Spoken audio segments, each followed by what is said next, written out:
Hi, I'm Ron. And I'm Don. And this is the Ron and Don Show. Thanks for joining us today. We're going to explore the topic of exterior hardscapes. On previous episodes, we've explored exterior areas of restaurants and the winter prep associated with those areas. That was episode 18. I remember that one. Would somebody look that up, please? Anyways, today we're going to explore parking lots, sidewalks, curbs, and other hardscape areas. Start off with, the snowplow company may have come in and improperly flagged a parking lot so the curbs were not easily identifiable. The flags may have fallen over. The snowplow driver may be inattentive, but you may end up with some upturned curbs. Now that's going to possibly cause you some problems with municipalities or landlords because they may have specific requirements for curb replacement. For example, if you're in New Hampshire, it's going to be a granite curb. Or somewhere else it may be a monolithic poured curb or who knows what. So you just have to follow all the local codes and municipal agreements on that. Well, certainly one of the things that a restaurant facility manager is going to have to deal with probably at the end of a harsh winter season will be in the spalling of concrete surfaces and walkways and perhaps drive aprons and things like that. And to define what spalling is, it's the upper layer of the concrete itself which tends to pop off, leaving exposed aggregate and usually a pretty little indentation in the concrete surface, which means it generally needs to be dealt with. Now, where and how that spalling happens has to do with again, the popping of the surface, and what happens for that to occur is that the water migrates down into the pores of the concrete, and through the freezing and thawing cycle, that concrete will tend to pop. Now, there's right ways and wrong ways to deal with the freezing and thawing of concrete surfaces. The sodium chloride that some like to use to keep the ice off of sidewalks is actually what causes most of the spalling that happens in concrete surfaces. And the reason for that is sodium chloride will go down into the pores of the concrete, refreeze at a much higher temperature than calcium chloride, and it will cause the concrete to literally pop from itself. In fact, sodium chloride will often freeze in the 27-degree range, 25 to 27-degree range, and overnight temperatures in a lot of areas of the country will go below that. So you may have nightly freeze, refreeze, freeze, thaw, and that just pops it right out. And there is a graphic we're going to show you here on how the water will migrate down into the pores. And once you get that sodium chloride down there, even if more water may get in, you've still got that problem of the very high refreeze temperature as opposed to calcium chloride, whose refreeze temperature is down in the 0 degrees or less, even below 0. And you get a lot less freeze and refreeze. It's the frequency of that causes the spalling. Now further, you can do some grinding to smooth out that surface and make it look good, but now it's going to have a slight dip to it, and you're going to hold water there. You can grind a path to the side of the sidewalk to drain that, but it's going to be slippery because it's ground smooth. Depending on where this problem occurs, let's say it's back by the dumpster, the sidewalk back by the dumpster, where only one car would walk across it, grinding may be the proper solution.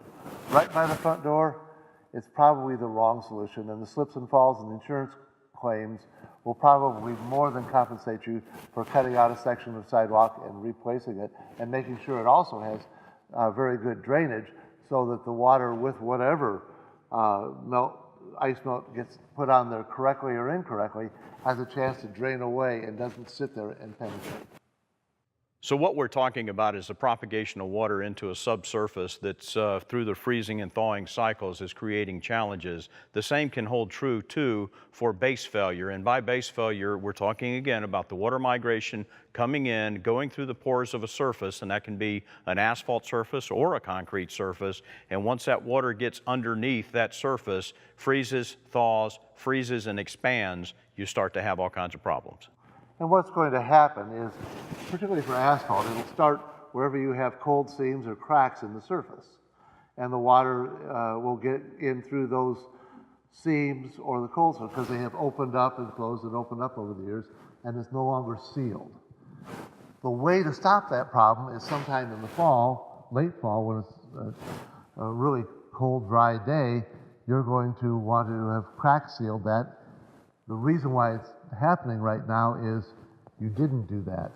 Well, after a little while, that particular crack will turn into little alligators or irregular polygons of broken surfaces, and it'll break further and further, and more water will get in, and you slowly have the beginning of a pothole, which these pictures are demonstrating. Once you get to that point, there is no recovery. You have to repair the pothole. Also, when you're talking about concrete, oftentimes when you're pouring concrete, you're going to form off the corners. And at the corner is where you're going to get water going down through seams that haven't been crack sealed again. And the corner will actually start to tip down as related to the rest of the pour. You've got a base failure there. Now it'll take a lot longer for it to turn into a pothole because concrete will bridge the pothole for a while, but eventually, no matter what, with water and traffic and freezing, it'll all get bigger. And the only way to prevent this is crack sealing, and it's best to do it on a cold, dry day. A cold, dry day. Sounds like the start of a great book. Yeah. Why on a cold, dry day, Don? The expansion and contraction of the asphalt or concrete surfaces is such that on as cold of a day as reasonable, it'll open up the crack even further. And you get more of the crack sealed down inside there. And the proper technique is, of course, blow out the crack, get as much material down in there, and then squeegee in. It's a V-shaped squeegee that forces it down in there. And when it expands in the summer, it may bubble up just a little dome, but that's good. That means it's sealed and you're not getting water down in there. Another exterior hardscape surface that might start to show the test of time is not only exclusive to the colder environments of restaurant exteriors, but also, frankly, all the way across the country, and that has to do with asphalt raveling. And that's basically where the asphalt diminishes and the aggregate inside the asphalt mix starts to flake off. What that does is it displaces and it causes a loss of the actual aggregate itself. Part of the problem with asphalt raveling is that you're losing structural strength by layers of stone aggregate that's leaving. And the little top layer of pea stone leave, and then the next layer leaves because the asphalt around it has disappeared and it's just not being adhered anymore. That reduces the structural integrity of that asphalt as it gets thinner.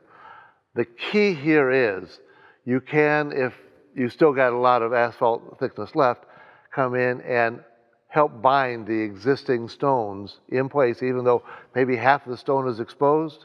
And the best way to do that is through a seal coat. But seal coating is often done cheaply and poorly. The right way to do it and to get the most life out of it and to make your parking lot last longer is first, fix the base failures. Second, on a cold, dry day, seal the cracks. Do the crack sealing.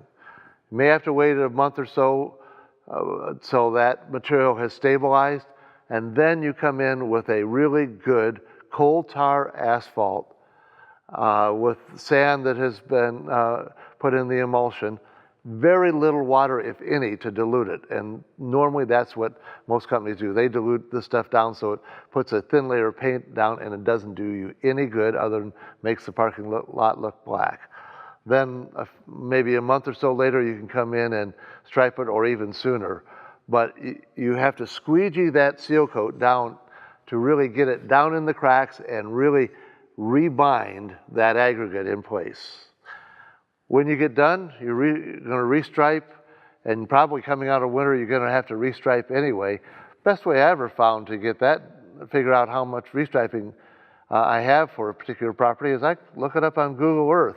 I can count all the stripes all the way around the building, and when I'm done, I can contact a striping company, and they can be all ready to go as soon as the slot has had the sand cleaned off of it, and they can have it striped, and you already know in advance how many stripes it is, so there isn't a problem with the bidding process.